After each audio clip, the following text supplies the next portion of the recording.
قال الله تعالى وقل رب زدني علما. بسم الله الرحمن الرحيم، والصلاة والسلام على نبينا محمد وعلى آله وأصحابه وسلم تسليما كثيرا. سبحانك لا علم لنا إلا ما علمتنا إنك أنت العليم الحكيم. أستغفر الله الذي لا إله إلا هو الحي القيوم وأتوب إليه. اللهم انفعنا بما علمتنا وعلمنا ما ينفعنا وزدنا علما. بيه عرب سويه biye tarata suye hijriya bakele ani kemenani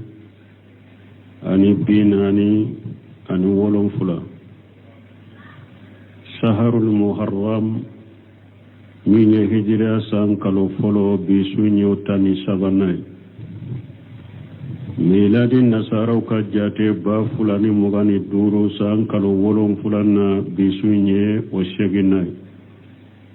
mbe dawrabu masjid ar-rajaa wambokono darasube al-hafiz an-nawawi aka kitabu kono riyadu salihin bondam minna ko kitabul ilm hadisa munun nana ku fara nyogonka doni ka fasamantiyala o kofi ako babun fadlil ilmi ta'alluma wa ta'lima lillahi kunni nyeponday doni fasamantiya ka doni kala ani kamogo lakala alakama fasamantiya min bala lillahi farlaka doni ika kala alakama ni be mogo lakala fana kamogo lakala alakama fasamantiya min be o doni nyini sugula ani o doni din sugula bonday bena kuma uluka. قال الله تعالى وقول ربي جدني علما. دوني من فيلم يفولو سانو انكرو بن سيمون كسره كنو فنا مؤلف كلا ني دوني من ني سراب دوني من نابنو بيرفلاتي bahjatun najirina tigiko doni minni ayawun nana ka doni min fasamantiya fo ube hadisawun nana ka doni min fasamantiya fo doni min be ko sabaka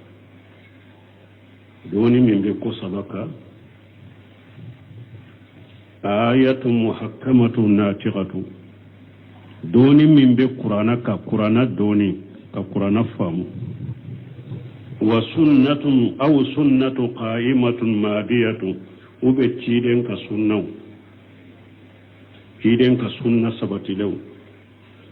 أو انتفاق الأمة على أمر وبدونك بغو فارلا منك كو منك ودوني مانا شيبوتا دوني من بكو سباينك قرآن آية بنا كدوني فسمانتيافو harisa bena ka doni fasamantiya fo doni mimbe ko sabaka. qala Allah qala rasuluhu qala sahaba doni mimbe nin fen sabaka tanuni be nin doni indema sarabe nin doni tigudema wari ato ibn qayyim ko al ilmu qala Allah qala rasuluhu qala sahabatu هم أولو الإرفان بنغاي مكو دوني ميني على كوتي أكاتشيدن كوتي شيبو أولو دي دوني كبغو نفامو بغوي ما لإلم نسبك للقلاف سفاهة بين الرسول وبين راي فلان ناتشو دولا وبين راي فقيه بنغاي مكو دوني تدي ka sosoli sigi ciden ka kuma ani doni ke baga do ka kuma ni nyonche maana ba fo ciden kote ba fo karasa kote wote doni yewo ni ciden ka hadisa sabatira yoro mi kumate mosi boloy ako doni tede uba fo ciden kote e ba fo karasa famu baga kote karasa faqihu kote karasa fulana kote ka sosoli jo ciden ka kumani mo wore ka kumani nyogonce wote doni ala ye min fo ciden ye min fo sebo ye min fo ewa bahajatun najirina tigi na yen nimbe fo na yen nunu fo ka fo qur'ana doni de doni aba dalilan nati ayaw kuno ka fo hadisa doni cide nyode wole ko doni aba dalilan nati hadisa kuno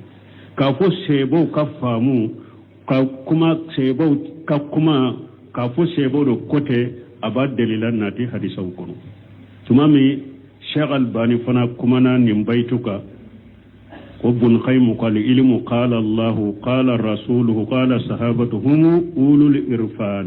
أقول سيالا ابن قيم ينونون فنا يردوا أنا كاستهاد أقول لا ابن قيم فلك ني سبا من فو أقول دليلا دبن نمبلا حديثا وكنو كافو دوني ني سبا دي ابن قيم من نمبايتو فنا كاستهاد ينونيا كنو دي دليلا دبن نمبلا أو دوني ني سبا دي على côté ciden côté sebo côté wode yatu dondo lay ibn Abbas uyaji nin ka ko tamatu kanya ayake doko Abubakar no Umaru ko an kana tamatu kede tamatu yede ni tara alumura la hiju kalawula ni ka alumura ke ibe hiju makono ni hiju fana wakati sera ibe hiju ke kabato fulake tama kelen kono uye buna basi nyinen ka ko akanya ke doko Abubakar no Umaru ko an kana tamatu kede ko puruta kana sage ka chaya kana le kabama ako yushiku an tanzilu alaykum hijaratu minas samai aqulu qala rasulullah wa taquluna qala Abubakar qala Umar ibn Abbas ko sisa kattele ala ka faraw jigaw ka kaw halaki mba fo la ka ciden kote aw ba fo Abubakar kote aw ba fo Umar kote monna ya sur ko ciden ka hadisa sahara yoromi Abubakar ka kumate minaye Umar ka kumate minaye doni ka ba waredu har ni sebo ta fora namma ciden ta sur yoromi dambe sebo ka kumata min ni ciden ka hadisa be yoromi seba min ka kuma yo soso ambe ujurare dama akai istihadula nani sebo to ma biala wala ka famu doni min tanunendo baraji be doni min min ben nin fen sabaka ewa salafiya dawa fana ben nin fen sabadeka dawatu salafiya a jolembe piye sabadeka alquran alaka kitabu alquran karim alaka kitabu ba wa sunnatu sahihatu ani ciren ka sunna sahale ani sunnan ka cire sahale wa fahmihima ala manhaj salafu salih ani ka qur'ana ani hadisa fahamu salafu salih ka manhajuka min as-sahabati wa tabi'ina wa tabi'in salafu yo jonye shaybaw tabi'inau dawa salafiya be nimpiye sabadeka qur'ana aya ube ciden ka sunna sahale ube qur'ana ni hadisa nubu famu ko mi sarafu salihu yu famu chokomi sheybaw ni tabi'inu tumam Sheikh Albani ni fo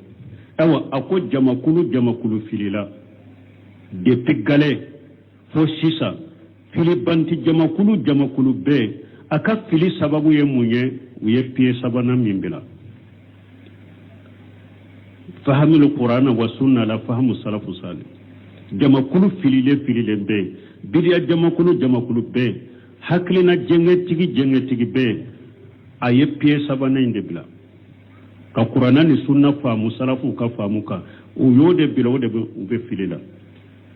hari fama komin fulanni ne kamar shi ke fama kontrola ka daga bugu ka bo fama kontrola hadisan nuna fama munun ka nin fama ute mugo benni haklina ka ni benni kuma fo piye sabana inde bilala bolo ode ya fili amma se ka piye sabanan de mina amma se ka piye sabanan de famu a gode filibantiya kono ambe ala de delala ka haklima dama an ka doni ka ke qur'anaye an ka doni ka ke sunnaye wa fahmihima ala manhaji salafu salih ambe ala delala kan ka famu koye o de doni de mo ka doni te nim fen sabaka doni kelate filibantiya be mo fili ala ka silama manton kisa torama قال الله تعالى وقول ربي جدني علما أسره نندو نبن سمن كسره لا رحمه الله قال المؤلف رحمه الله تعالى أقوم مؤلفك ولا كنما باب فضل العلم تعلم وتعليما لله عز وجل والمراد بالعلم من سمن كل نيني مونيه دوني لايا الذي وردت به النصوص في فضله وثواب عليه ورفعة أهله أقول دوني مي نيد إيوان نسون نانا كدوني من فسمان تيافو وثواب عليه نسون نانا كدوني من فسمان تيافو أني كسرفو دوني من نوفي أني كفوكو دوني من تيغو كرو تالندو وكونهم ورثة الأنبياء أني حديثون نانا كو دوني كلا منوني النبي نمو تشيتا بغوية إنما هو علم الشريعة عقيدة وعملا ويسلامي السرية كدوني دي عقيدة عن البارا وهو العلم الذي يصنع على من أدركه ودي دوني نمغمي ناصرو نتانو نبيكا وعلى من علمه وتعلمه ودي دوني فانا دوني من نمغبا كلا أن النبي مغو لكلا ويسرية دوني دي دوني من بست عقيدك عن السلامية كبارو وليس علما ما يتعلق بالدنيا كالحساب والهندسة وما سبا ذلك دوني انت تنوني بدوني منك دوني من فسمانتان نانا نسولا وتجيك دوني نونو يده كمي جاتي دوني أني انزينيريا دوني وما سبا ذلك أني نونو نانيغنو dalilan nana doni min fasamantala ani dalilan nana ko doni min ni sarabiye ani dalilan nana ko doni min iye chet e wan nabnyimo ka cheta baga wiye wote jiya doni nyede jiya jate doni ani engineeriyaw una nyogonaw o doni tede wal ilmu jihadu fi sabilillah awa doni ye jihadu de ala kasirala وهو أديل له في كتاب الله على الجهاد دون الجهاد ككلني على كتاب كنو وعليه يبنى الجهاد وشاير الإسلام أو دوني جهاد يريد جولم بدوني دكان الإسلامية كقوتو جهاد يريد الجولم بدوني دكا أن الإسلامية كقوتو بجولم بدوني دكا لأن من لا يعلم لا يمكن أن يعمل على وجه المطلوب بس كمؤمن ني أمكلا ني دوني تالا بارا نينا في تشوغومي باتون نينا في تشوغومي أتسكا كي أتشوغولا ولهذا قال الله تعالى من دقص لكم مسامين كروتا لدو ما كان المؤمنون لينفروا كافة ألاكوا من كان مؤمنون يه وبيكا بوت يروكله وبيكا بو نيغن في كتا جهادولا فلولا نفر من كل فرقة منهم الطائفة هل نمؤمن تنكاك جمكلو بي أكتلا فلاي منهم الطائفة جمكلو دوكا سراولا ليتفقهوا في الدين ولوكا نتجهلوا وكتو مدينة كفرة تشيدنكا ولوكو كدينا فاموكا كلا تشيدن مرو وكاكلا جيدن مرو ليتفقهوا في الدين ولينذروا قومهم إذا أرجعوا إليهم لعلهم يهذرون جما كلو كتلا دو كتو مدينة وكدينا فمتشيدين بلو نو كم مغمنون تهارا جهدولا نو نانا وفنا يمون كلا تشيدين بلو وبو لكلا لكو بغبغناي ولكاكي دي كان بوكتا جهدولا أكتلا فلاي دو كتو تشيدين كرم مدينة ولوكا كلا كفا مصرو أو منون تهارا جهدولا نانا ولو يمون فمتشيدين بلو باو فنا بغبغنوي يعني لولا نفر في الجهاد من المؤمنين من كل فرقة منهم الطائفة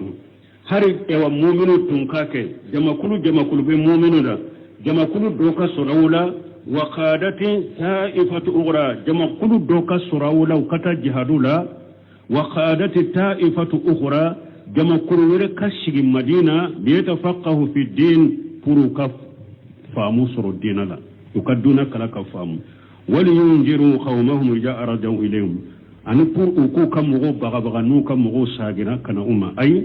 arjawu min al-qajwi nu kam go sagira ka bo jihadu yorola la'allahum yahjaruna adola unu baga unasira layin فجعل الله تعالى الفقه في الدين معادلا للجهاد في سبيل الله بل أولى منه على دوني نيني كفامو نيني دوني لا كدينا كلا كفامو على يعني جهادو ككليني بل أكاكني جهادو يري أنيني كاكني جهادو يري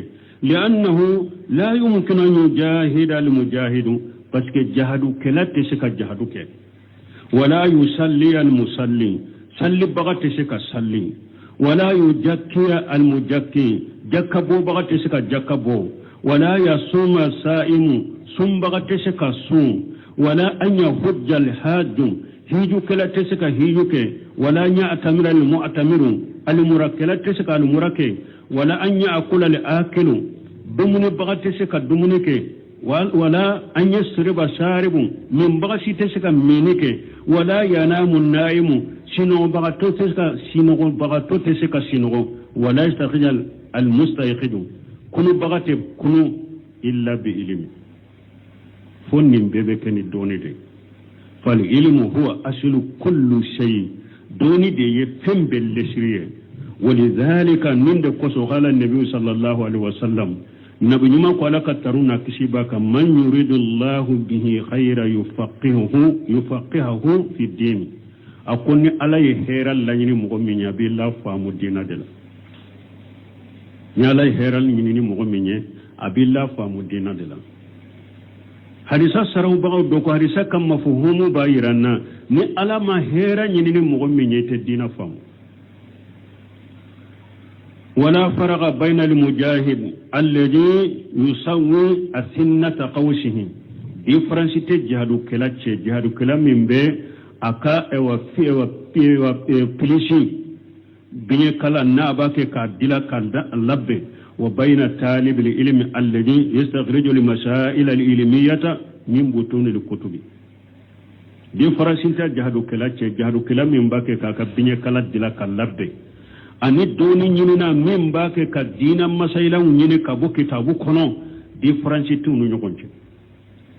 kullu minhum ya'malu lil jihad fi sabilillah nunu fula beba ke ka jihadu de ke ala kasrala memba ke ka doni masayla nyine ka bo kitabu kono ani memba ke ka biyu labbe jihadu kama ko dila jihadu kama ubede kelanya nunu be ye jihadu kelade وبيان شريعة الله لعباده نونم بي على كسريا بانغ بغاو دي اكا جوني ولحاجة نند كوسو أقبل المؤلف رحمه الله باب الجهاد بباب العلم نند كوسو مؤلف نووي أي دوني بوندا ناتي جهاد بوندا كفر ليبين أنهم مثله بروكا بانغاني كو دوني ani abe komi jahadu de puruka bangaye ko doni e jahadu nyugona de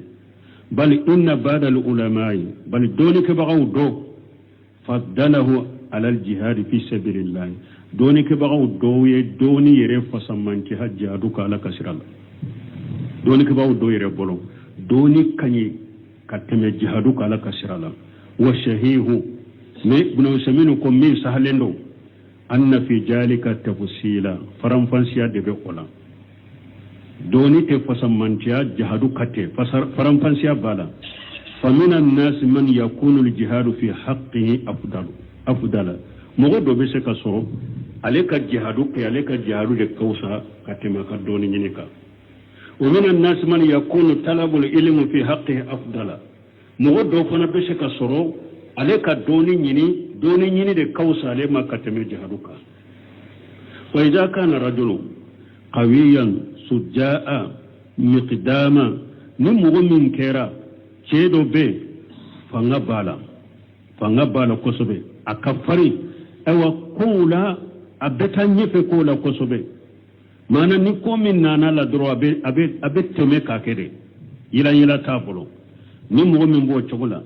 lakinnahu fil ilmi bida'atuhum mudujatun mais dɔɔni la a ka minɛnw ɲagaminen dɔ denu la qalilul hifiz a ka durusili ka dɔgɔ qalilul fahm a ka faamu ka dɔgɔ yash'abu alayhi talaqi ilm dɔɔni ɲinini o bɛ gɛlɛya a kan fa huna naqulu al jihadu fi haqqihi afdalu donc an b'a fɔ nin yɔrɔ la nin tigi ka jihadu de ka wusa ka dɔɔni ɲini maana ale mɔgɔ min ye barika fanga de b'a la a ka fari mɔgɔ min do fana ayiwa a ka ni ko min nana ma dɔrɔn a b'a kɛ a bɛ tɛmɛ k'a kɛ yila t'a bolo mais dɔɔni ɲini yɔrɔ la a ka minɛnw ɲagaminen dɔ yɔrɔ la durusili ka gɛlɛ a ma a ka durusili ka dɔgɔ a ka faamu ka dɔgɔ dɔɔni ɲinini ka gɛlɛ a ma bon nin sugu jihadu de ka wusa ni ma ka tɛmɛ dɔɔni ɲini kan ni mɔgɔ sugu wa in kana bil aksi n'a y'a sɔrɔ ko bɛ o contraire la waati su la arajula cɛ dɔ laysa indahu tilka quwwatul badaniyatu farikolo fanga tɛ ale la aw saja'atul alqalbiyatu ube addusukum ma fari lakinna indahum hifzan wa fahaman wa ijtihada ne doni yɔrɔ la turusili b'a bolo fahamu b'a bolo yɛrɛjija b'a bolo ka taa dɔɔni ɲini ma fahaja talabul ilm fi haqqihi afdalu awa nin tigi dɔɔni ɲini de kaɲi nin tigi la ka tɛmɛ jihadu kan mɔgɔ min ale fana farikolo fanga t'a la o cogo la a dusukun ma fari fana cɛ fari tɛ mais min ye kalan kɔni yɔrɔ ye a ka durusili ka teri durusili b'a fɛ kosɛbɛ faamu b'a fɛ bon a jijalen do dɔɔni ɲini la bon nin tigi ka dɔɔni ɲini o de ka wusa ale ka jihadu ye fa in tasawal amran bon ni ko bɛɛ kɛra kelen ye fa inna min ahli al-ilm man arajjaha talab al-ilm dɔɔni kaba dɔ bɛ olu ye dɔɔni ɲini de giriya ka tɛmɛ jihadu kan maana mɔgɔ min do ko fila in bɛɛ ye kelen y'a bolo cɛfari do fanga b'a la a ka ko décision b'a la jihadu ko la a ka durusili fana ka teli faamu b'a la yɛrɛjijalen de dɔɔni la donc u bɛɛ ye ɲɔgɔn sɔrɔ la u bɛɛ kɛra kelen ye ale bolo wala ni ko kɛra nin cogo la dɔɔnikɛbagaw do ko dɔɔni ko o de yɔrɔ ka girin ka tɛmɛ jihadu kan li'annahu asilu parce que dɔɔni ale de ye lesiri ye ولأنه ينتفع به الناس كلهم القاد والداني parce que doni ke baga fule ni mo min doni soro ka famu soro mo bede be nafa soro ni ale ani mo min ka soro ani mo min ka jawu bede be nafa soro ni ale wa yantafi bi man kana hayyan wa man yuladu ba'dahu ewa doni kala fule mo munun be nyana ma yala be nafa soro nayi ewa hari mo munun be wolo akofe kana jiya kuno be nafa soro nayi وينتفع به صاحبه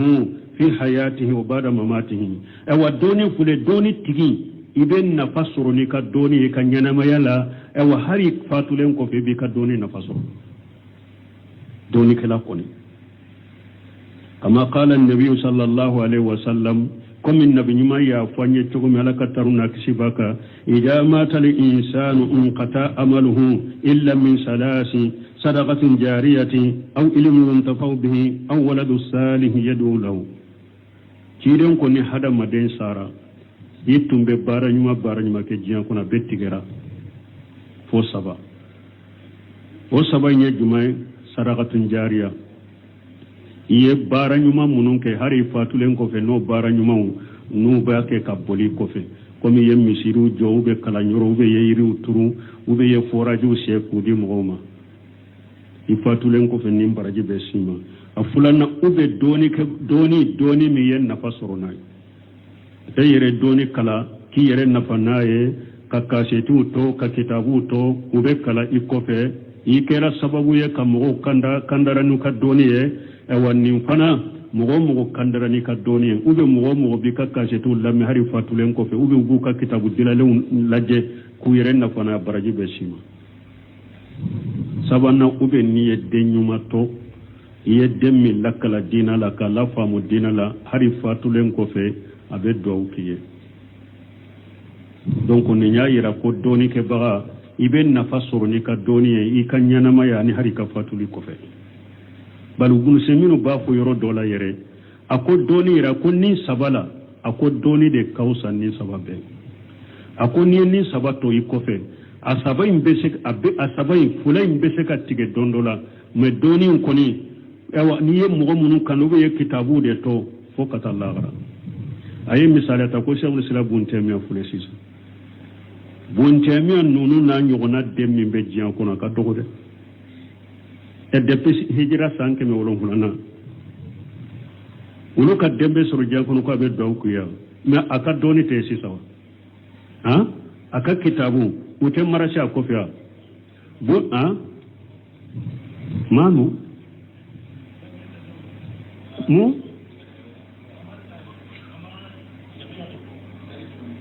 ne take kaka kuma mi nyode fo nko ana nyugona de nko bunte mi anyugona den ote dia kono sisa ma fo ale yerew nko bunte mi anyugona dente dia kono sisa parce que ale depuis hijra ke mi wolon fulana de afatura na ya soro dembe ale bolo haris ewa ke mi wolon fulana nyugona faralaka o be san ke mi wolon fulana bolo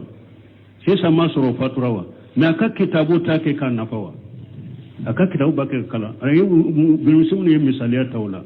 ako bunte mi afana tilela mu kaywa nafulo tigi bangunun tumbe nu ye wogo fudila ka sojo aso men jole ne sa sanke me wolon fula na ba chokola aka do iba soro bora e pew me aka doni fule ka marase ni sabab be la doni na famande be ni sabab be kofe parce que dondo la ni sabab be kelen kele be na tige e ni fulay a kelen kele be sen tige ni kolo she damba la wakati do be na te ni so de jo dan wakati do be na be biate ni dendo to wakati do be na be saate me doni te boye wa jami'un nas muhtajuna lil ilm aw hadama dim bebe hatagiya kata donima ali anbiya wa khairul anbiya nabi nyumu ani nabi nyumu tana bebe hatagiya kata donima kulluhum muhtajuna lil ilm nunun bebe hatagiya kata donima wali haja amara Allah nabiyahu ninde koso cide ala ya ka cide na nyamariya nabi nyuma nyamariya an yaqula wa qul rabbi jidni ilma akafun cigi ala ikin jide donila ولا تعجل بالقرآن من قبل أن يقضى إليك وحيه وقل ربي جدني علما سورة الدهى كنو على كوتشيدة ما أكو كنا كورتوني قرآن يدي parce que wakati ni jibrila nana na baki ka qur'ana kala chide qur'ana be chide mbaki ka qur'ana kala nofe ni chide be shira ni jibrila ya dade ka surama kala kana nyina ko ala ko chide mai kana tele ni qur'ana yi sani wahawin ka fuye kabba e kana fa nofe kana tele yanai atoy wahawi kabba wa qul rabbi jidni ilma e ka fon tigi ala ikin jidi donila فورسل مهتدون إلى العلم والجيادة فيه كيدون بحتاجيا كتا دوني ما وبحتاجيا دوني جيدي لفنمالك كدوني جيدي وإلى سؤال الله عز وجل أن يجيده منه كيدون بحتاجيا كألا دلفنا كألاك كدوني جيدي فمن دون الأنبياء من باب أولى أو مؤمن بكيدون كرو أو لكاكا من حتاجيا كتا دوني ما أو لكاكا كألا دلي على كدون جدي فجدير بالعبد أكاكني دوني أن يشاء الله دائما أن يجيده من العلم أكاكا دوني بدا إكا على دلي على كدوفر كدونيكا على كدون جدي ولكن ما إذا شاء الله أن يجيد من العلم من على دلي كو على كدوفر كدونيكا فلا بد أن يشاء في الأسباب التي يحصل بها العلم لا بد كسبب فنكده دوني بسرني سبب من يبو كده سبب نونن كلام كفه يبي على در على نجيدي دوني لا اما يطلبه ويقول ربي جدني علما وهو لم يفعل اسبابا فهذا ليس من الحكمه ولا من الصواب ma eka ala deli ko ala ke ka doni jidi sababu min be doni dima emu o sababu ke o te hikima o te sawabai haja kama qala allahumma arzuqna walada wa la yatajawwaju min ayni yatika hada alwaladu min tigla mo misal ya be kumide mo min ni ebe do ke ko ala ke eka doni jidi sababu munum ba ke kan sababu munum be doni jidi emu sababu ke misali ya be kumi mo min na ba ke kafun tigi ala ngar jage denna kasura mafru dembe na chogodi ebe ala den ala ngar jage denna e mafru dembe na chogodi wala budda idha salita allah shay'a an tashali al asbab allati yahsulu biha la budda hada madeni ala deli minna ika sababu de ke ika ala deli o ko sababu de ko be suru ni sababu minye o kede o ko be suru ni sababu ni o kede wala be ala deli ya anna allah hakim qarana al musabbabati bi asbabiha parce que ala ye ko do masade sababu fen ala yu dilo ka sababu de la sababu fen ala yu dilo ka sababu de la wa fi hadhihi al ayati abinni aya kono wa qul rabbi jidni ilma afon tigi ala njidi tonila dalilu ala fadl al ilm ni aya min fulen ni muallifu ya nati addo kunye munye delula binni aya la ka doni fasamanta iranna wa qul rabbi jidni ilma delula binni aya la ka doni fasamanta iranna lam yaqul allah lin nabiyhi ala ma fa kan nabiyyi maye qul rabbi jidni mala ama fa kan nabiyyi man ko afo ala njiri na folola o mafu amo faye akwa kafo den tigi ala njidi donila amo faye akafo njidi na folola bal qala lahu wa qul rabbi jidni ilma akwa made ko akafo tigi ala njidi donila wa qala lahu fi dunya me jiya ko la lay mun ko ci de jiya ko la wala tamuddanna aynayka ila ma matana bihi ajwaja minhum jaharata li hayati dunya لنفتنهم فيه ورزق ربك خير وأبغى جيكو على يمون فوتشيدني أكو ولا تمدن عينيك إلى ما متانا به أكو كانت إنياتا دي كان إنياسا ما كينياتا ني على يجيا دونكو كافرون نودا من النيمة مني أجواجا منهم من نيمة سوغو چاما من ني أياك جيا دونكو ني كافرو يه كان إنياتا كولا جده tawsir galaw do kon ni ma misali la ne tara mo do ka so dakka bana kono mo be do na mo ka so kono masirni fe ibinya wa ya fe bale ibinya ya wa ibinya wa ya ala yibali ola de hada maden kana to kata jiya ko laje kan sonja nayi wodi ato shaykhul islam bo temiya ko hada maden kata jo jiya masiru la ko laje ka kaba ko la kan sonja na ni jiyan damuye ako la gosilendo mo be se ka kaba ko jiyan nema doma ni do ka jiyan nema minya ba deme ala batola aba deme baranyuma la ibe se ka kaba ko na ni oye mana mo ya ka dujo sunna do chogonyuma la sunna do chogonyuma ni do na ka demba ya bila yorola wali che si tuye ite haru kamme dona munumbe jigala ko bila yorola ubu dama una ka demba ya te nyugon sirala yere itar o dusugu ina ikankan ni sonjani ninye nindulala sunna ni dina defali ni sunna matarfali ka chugome ibe ni sonjani ninye ka ni sonjana ni ewa dina me karasa hiso da kabana dila awun ta ko ne kera nyaga he abe komi ministry so wala go silendo mu'mini bolo ala yibala wala aya ka ciden bala wala karinya sama kinyata ne ala yen damu munduma damu noniya chamani neman noniya chamami jaharata li hayati dunya nonu nye jiya ka ewa iri fuloru ne jiya ka masiru yo doro li naftinahum fihi nyen ninke kafinu jiya dunka ya puruku la jaraba kono de wariju rabbika khairu wa abgha itigi alaka garjage ayedina min dima ode beto ode ye heray ode beto ala batoni dina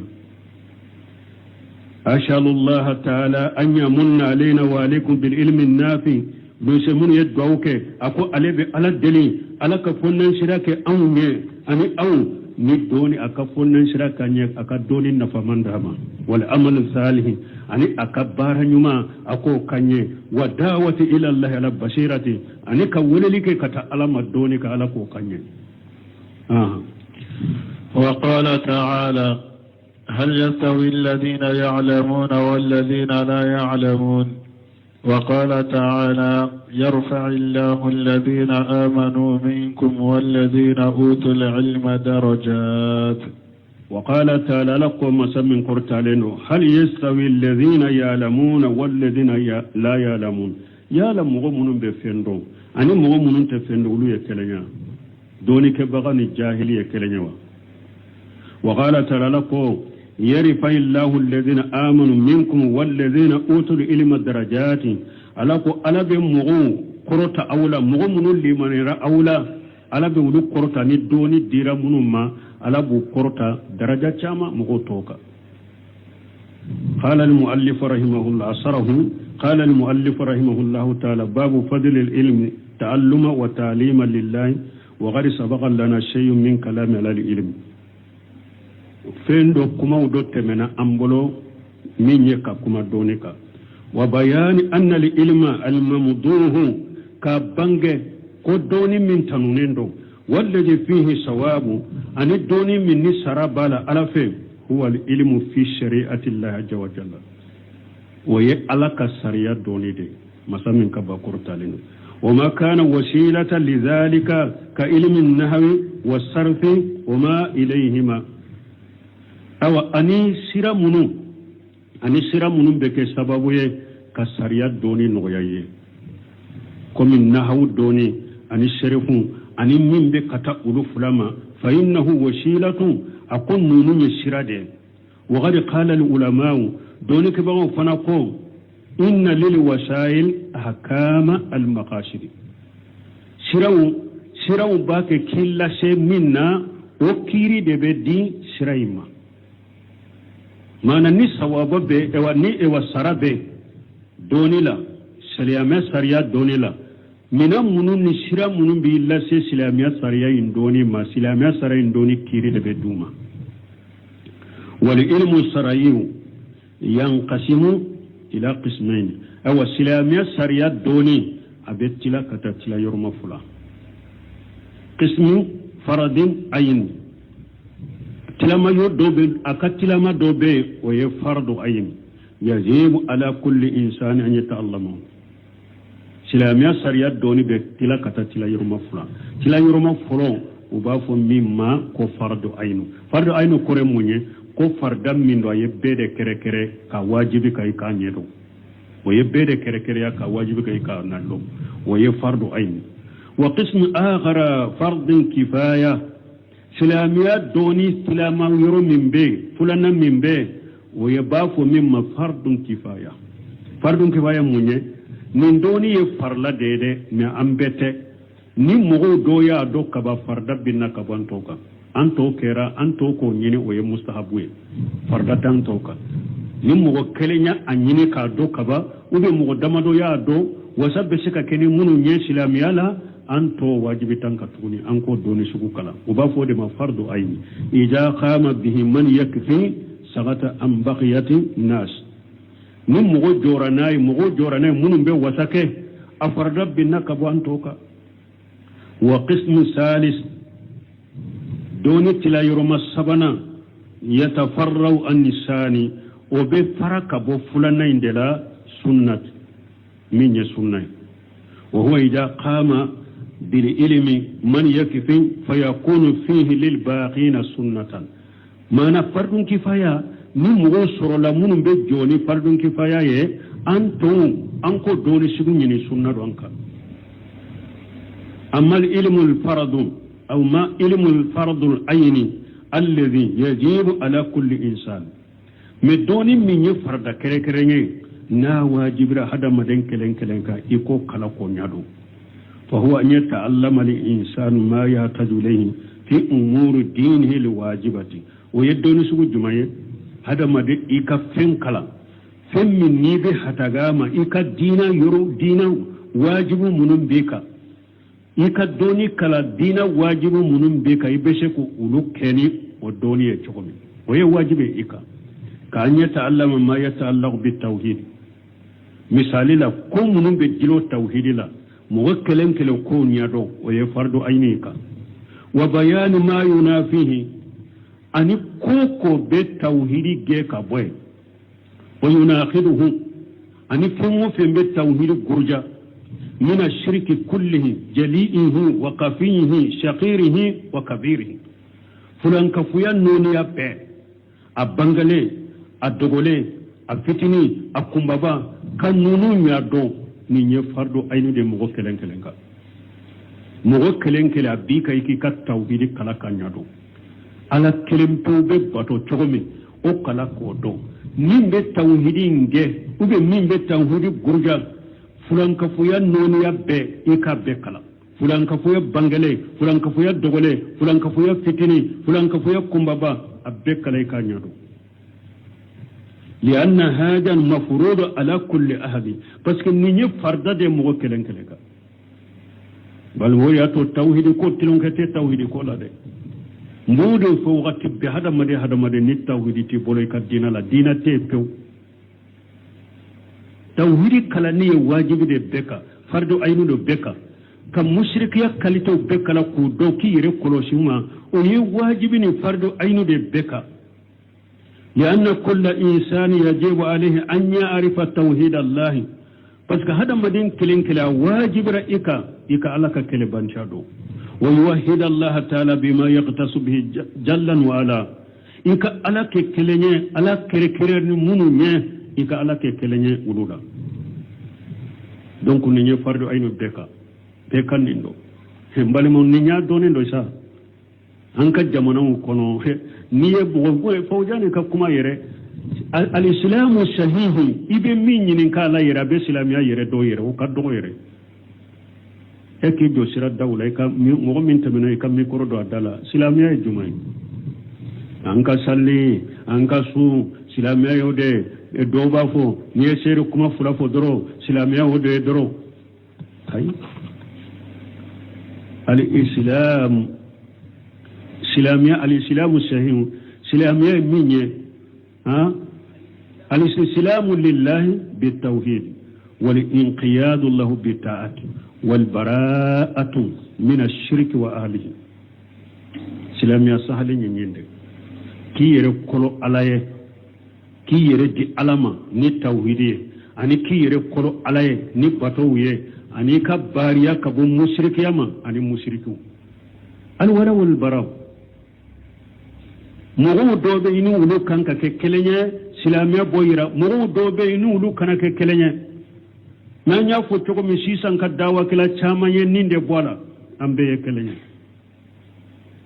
silamiya yere haqiqa ye ninde ye folo al-islamu lillahi bit-tawhid wa inqiyadu lahu bi-ta'ati wal bara'atu min ash-shirk wa ahlihi donc ni nya doni ye fardu ayni de mogo kelen kelen ka ibi katta hudi nya do chogo ma nya do ni be tawhid fa ni fana kuma te site ni mbolo tawhid atan ka salli chogo iranna ba atan ka janaba ko chogo iranna janaba ko kanye salli jita kanye salli kanye ni tawhid te salli rafu fu alamma ko site ka sallila ni tawhid te kasoro al-qadari min bambolanka fi kitabu fulu min tumbe kala jamana in kono ako awwala ma yajibu lil mukallafi tashihi imani akun mukallafi alayhi bara bila minka ko ka baraka ale alay fin fulu min wajibra ika o yiki kalli mana de kene ya fulu ikalli mana de kele ya fulu tauhid bana kana ya wala haran ka fi yo fulu de bila anka fi bo nonu de ma famu ni yaye mankambe jamana en kono ya hari bu desra ka sunna famu u desra ka salaf ya famu fi nonu malika majhabi fi nonu nyere de makkalu bulo ko famu sino ni mugo minye maliki ka majhabi kala ka famu sunna ko be kenno filiya ni mugo minye maliki ka majhabi na ka kala ndon ka kitabu kala yala salafiya kuma be e kono na filiya risalati ko itibau salafu salih wa ikhtifau asarihim kinni be risala ko jende kono e may saudi ka karmugo bawu sarafu karamoni ni tawhid kaduye ulu te majhabi maliki kade ulu ga hamara bin hanbal ka majhabi ka na karamu ba kelen kele risala muqaddima kala dawla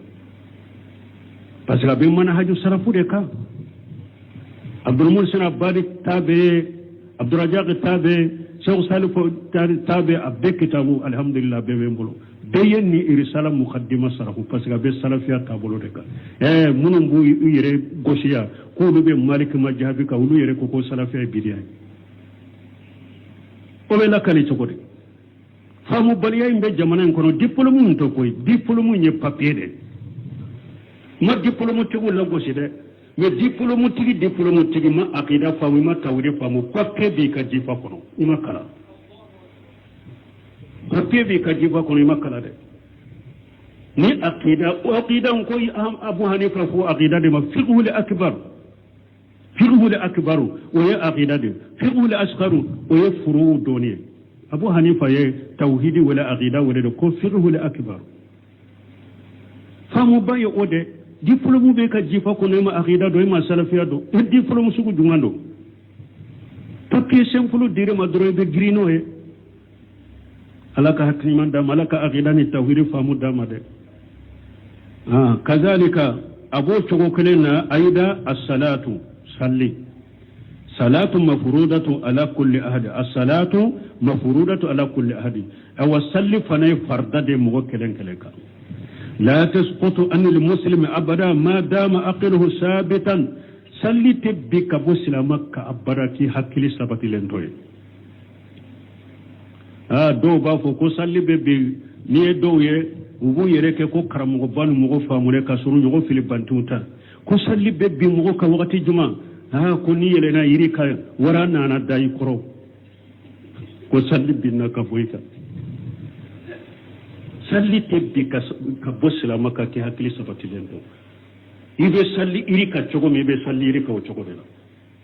ni salli jibila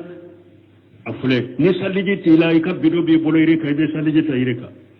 ni be korondo bi to iri ka kenye se koroma ki ka salli chogo min kan no bolo iri ka ibode ke salli tebbi de bana gele yara chogo ni ka hakili sabati lembe ka hakili bela salli tebbi atigi bese ka salli chogo min ke abode ke salli tebbi ka hakili sabati lentoy fala budda an yata'allamaha wa yata'allama ma yaljamu laha min taharati wa ghayriha wala budda fu hada maden ka salli fona dode salli tenya min ko iko fana nyedo senya ano onogonan hatta ya abudallah ala basirati fu ika ala bato dalila jedenka wakati masaya abeseka bilay ube ambeseka do jakka fana tala kata mame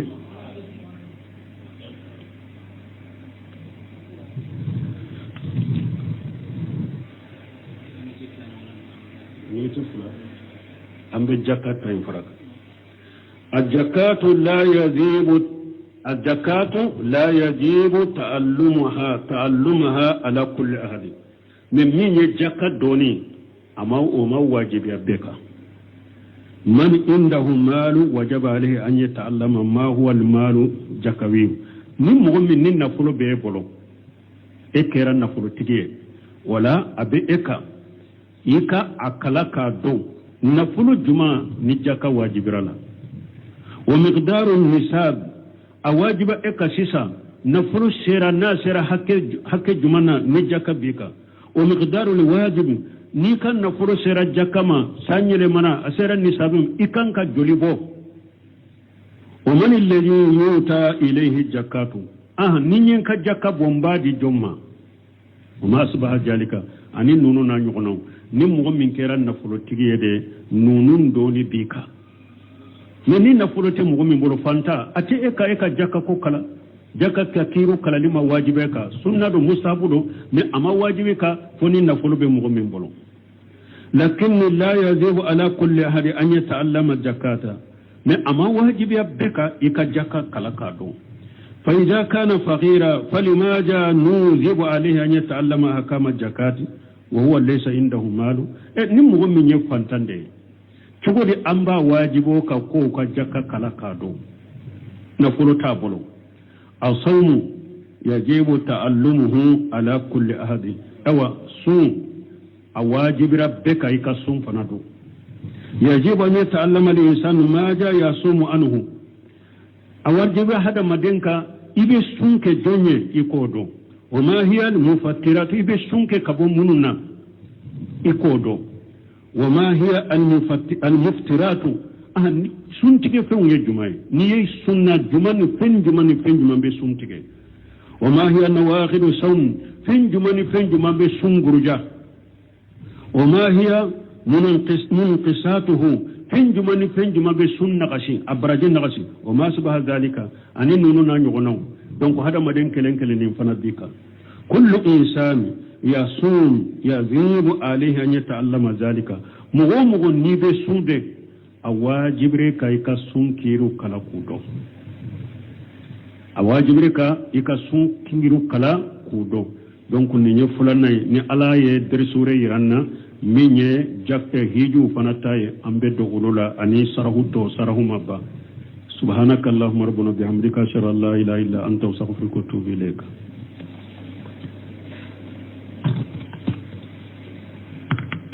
الشيطان الرجيم بسم الله الرحمن الرحيم كتاب رياض الصالحين كتاب العلم باب فضل العلم تعلما وتعليما لله قال الله تعالى وقل رب زدني علما بسم الله الرحمن الرحيم والصلاة والسلام على نبينا محمد وعلى آله وأصحابه وسلم تسليما كثيرا سبحانك لا علم لنا إلا ما علمتنا إنك أنت العليم الحكيم أستغفر الله الذي لا إله إلا هو الحي القيوم وأتوب إليه اللهم انفعنا بما علمتنا وعلمنا ما ينفعنا وزدنا علما بيه أرابا سوية بيه تراتا سوية هجرية باكلة أني كمناني أني بيناني أن ولن فلا شهر المحرم من هجرة سانكالو فلو بسونيو تاني سباناي ميلاد النصارى كجاتي با فلاني مغاني دورو سانكالو ولن فلانا بسونيو وشيغناي أمبي دولة مسجد الرجاء وامبوكونو درس الحافظ النووي aka kitabu kono riyadu salihin bonda minna ko kitabul ilm hadisa munun nana ku faranyogonka doni ka fasamantiyala وكفي باب فضل العلم تعلما وتعليما لله كن نيبوندا دوني فسمانتيا كدوني كلا أني كمغو لكلا على كما فسمانتيا من بالا لله فرلاك دوني إكا كلا على كما نيبي مغو لكلا فنا كمغو لكلا على كما fasamantiya min bɛ o dɔɔni ɲini sugu la ani o dɔɔni din sugu la bonda in bɛna kuma olu kan qala allahu taala wa qul rabbi zidni ilma bon dɔɔni min filɛ min ɲɛ fɔlɔ sanu an ka dɔ bunese minnu ka sarahu kɔnɔ fana muallifu ka laɲini ye dɔɔni min ye ni sara bɛ dɔɔni min na bɛn'o pɛrɛpɛrɛ latigɛ bahjatu najirina tigi ko doni min ni ayawun nana ka doni min fasamantiya fo ube hadisawun nana ka doni min fasamantiya fo doni min be ko sabaka doni min be ko sabaka ayatun muhakkamatun natiqatu doni min be qur'ana ka qur'ana doni ka qur'ana famu wa sunnatun aw sunnatu qa'imatun madiyatun ube ciden ka sunna sabatilen aw intifaqul umma ala amri ube doni ki bagaw farla minka o doni mana shebauta doni min be ko sabayinka qur'ana aya bena ka doni fasamanta fo harisa bena ka doni fasamanta fo doni min be ko sabaka qala allah qala rasuluhu qala sahaba doni min be nin fen sabaka tanuni be nin doni indema sarabe nin doni tigudema wariato ibn qayyim ko al ilmu قال الله قال رسوله قال صحابته هم أولو الإرفان بن قيم كدوني ميني على كوتي أكاتشيدن كوتي سيبو أولو دي دوني كبغو نفامو بغوي ما لعلم نسبك للخلاف سفاهة بين الرسول وبين رأي فلان ناتشوكو دولا وبين رأي فقيه bul qaymu ko doni tede ka sosoli sigi ciden ka kuma ani doni ke baga do ka kuma ni nyonje mana ko ba fo ciden kote ba fo karasa kote doni yo ni ciden ka hadisa sabatira yoro mi kuma te mosi boloy ako doni tede u ba fo ciden kote e ba fo karasa famu baga kote karasa faqihu kote karasa fulana kote ka sosoli jo ciden ka kuma ni mo wore ka kuma ni nyonje doni